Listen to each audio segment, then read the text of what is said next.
ఈ రోజు Sunday and డాడీతోని church కి వెళ్తున్నా. మా డాడీ వేసుకున్నది ఢాకా టోపీ. సండే రోజు బస్ స్టాప్ అయితే చాలా పీస్ఫుల్ గా ఉంటది విత్ నో రష్. మా డాడీ కూడా కొత్త వాళ్ళతో ఈజీగా మింగిల్ అయిపోతాడు.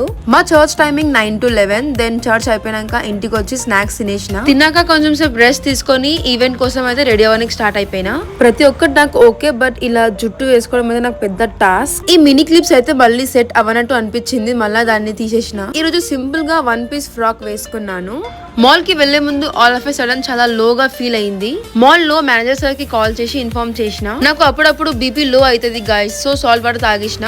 ఈ రోజు అయితే చాలా సాడ్ గా ఫీల్ అనిపించింది అండ్ ఈ మధ్య నాకు చాలా డిస్ట్రిక్ట్ కూడా తాకుతుంది. సరేలే అనుకుని మా ఇంటి వెనకాల అయితే పొలం ఉంటది, ఆడికైతే వెళ్ళిపోయినా. ఆ గ్రీనరీ చూసి చాలా పీస్ఫుల్ గా అనిపించింది. కొంచెం సేపు అయితే ఎగ్జామ్స్, మాల్స్, వీడియోస్, రీల్స్ మొత్తం పక్కన పెట్టేసి అలా టైం స్పెండ్ చేసి. ఈ ప్లేస్ లో అయితే మేము చిన్నప్పుడు ఫ్రెండ్స్ అందరం కలిసి స్వీట్ కార్న్ దొంగలించడానికి వస్తుంటే, చిన్నప్పుడు అయితే నేను నంబర్ 1 దొంగ ఉంటుండే గైస్. ప్రతి ఒక్క దొంగలించడంలో ఎక్స్పర్ట్ ఉంటే నేను. ఇప్పుడు నేను పెద్దగా అయిపోయినా కదా, సో ఆ అలవాటు మానేసిన. చైల్డ్హుడ్ మెమోరీస్ అంతా అలా ఫ్లాష్ బ్యాక్ అయిపోయింది and I fell really so much happy. ఇంటికి వచ్చి మా వదిన వాళ్ళ పాపతో అలా టైం స్పెండ్ చేసిన.